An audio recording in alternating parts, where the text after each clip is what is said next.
কেমন আছেন সবাই? আশা করছি সবাই খুব ভালো আছেন, সুস্থ আছেন। আপনাদের সকলের সুস্থতা কামনা করেই আজকের আরও একটি নতুন ভিডিও শুরু করছি। আজ রবিবার আর এখন সকাল 7টার মতো বাজে।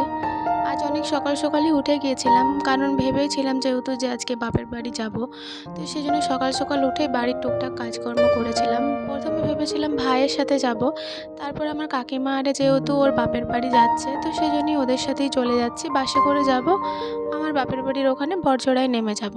তো এই যে তারপর আমরা বাসের এখানে অপেক্ষা করছি, টোটোয় করে এলাম ঘর থেকে। আর তারপর কাকিমা আরে দুর্গাপুর দিকে চলে গেল, ওখান থেকে ট্রেন নেবে আর আমরা বড়জোড়ায় নেমে গেলাম। আর ভাই বাস স্ট্যান্ড থেকে আমাকে নিতে এসেছিল। এখন সময়টা খুবই খারাপ, কি বলবো আপনাদেরকে। আমি শুধু ঠাকুরের কাছে প্রে করছি যে এই সময়টা যেন তাড়াতাড়ি পার হয়ে যায় আর সব কিছু যেন ঠিক হয়ে যায় আগের মতো। তো এই যে অনেকক্ষণই আমি চলে এসেছি, তারপর আবার এখানে এসে আজকে স্নান করেছি, এত সকালে স্নান করে আসিনি। তারপরে এই যে ঠাকুরকে একটু ধূপ দেখিয়ে নিচ্ছি আর মাথায় স্নান করলাম, যেহেতু বাসে করে এলাম, প্রচণ্ড শরীরটা অসুস্থ লাগছিল, তো সেই জন্যই মাথাতেই স্নান করে নিলাম। আপনাদের সকলের কাছে আমার একটা রিকোয়েস্ট, যেহেতু দেখতেই পাচ্ছেন যে এখন রাস্তাঘাটে এত দুর্ঘটনা ঘটছে, তো প্লিজ সবাই হেলমেট পরবেন আর নিজেকে সচেতন রাখুন। কেন আপনারা নিজেদের কথা ভাবছেন না? আপনারা নিজেদের কথা না ভাবুন, নিজেদের বাড়ির লোকের কথা ভেবেও অন্তত হেলমেটটা পরবেন, কারণ এত রাস্তাঘাটে অ্যাক্সিডেন্ট হচ্ছে যে আপনাদেরকে কি বলবো। এই দুর্ঘটনার শিকার আজকে আমাদের পরিবারও। আমার মামার অ্যাক্সিডেন্ট হয়েছে গতকাল ভোরবেলা। তো কি বলবো, ওই জন্যই মনটা খুবই খারাপ। তো সেই জন্যই মা খুবই কান্নাকাটি করছিলেন আর আমারও মন ভালো লাগছিল না ওখানে। তো সেই জন্যই চলে এলাম। আর এখন একটু সুস্থ আছে। আপনারা প্লিজ প্রে করবেন যেন আরও তাড়াতাড়ি সুস্থ হয়ে যায়।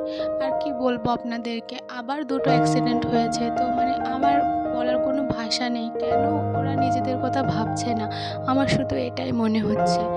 আপনাদেরকে বারবার করে বলছি, প্লিজ আপনারা হেলমেট পরবেন এবং রাস্তাঘাটে তারপরেই বের হবেন। আপনাদের ছোট্ট ভুলের জন্য যে আপনাদের পরিবার কতটা কষ্ট পায় সেটা আপনারা কখনোই বুঝতে পারবেন না। তো প্লিজ সবাই হেলমেট পরবেন, তারপরেই রাস্তাঘাটে বের হবেন। এই 2 দিন যাবৎ মা ঠিকমতো খাওয়া দাওয়াও করেনি। তো ভাই বলল যে দিদি তুই চলে আয়, মাও শুধু বারবার কাঁদছিল যে অনু তুই আয়। আর সত্যি বলতে এত কান্নাকাটি দেখে আর এইসব শুনে আমার ওখানে একদম মন বসছিল না।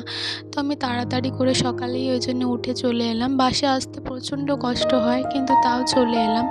আর আজকে দুপুরে ওই জন্যই আমিই রান্না করেছিলাম, মা তো রান্না বান্না কিচ্ছু করতে পারছে না মন খারাপে। মামাবাড়ি থেকে একটু দুধ দিয়ে পাঠিয়েছিল, দাদুর আবার চোখের অপারেশন হচ্ছে। কি বলবো আপনাদেরকে, কিচ্ছু বলার নেই। এত এত সিচুয়েশন খারাপ না এখন, কি বলবো আপনাদের।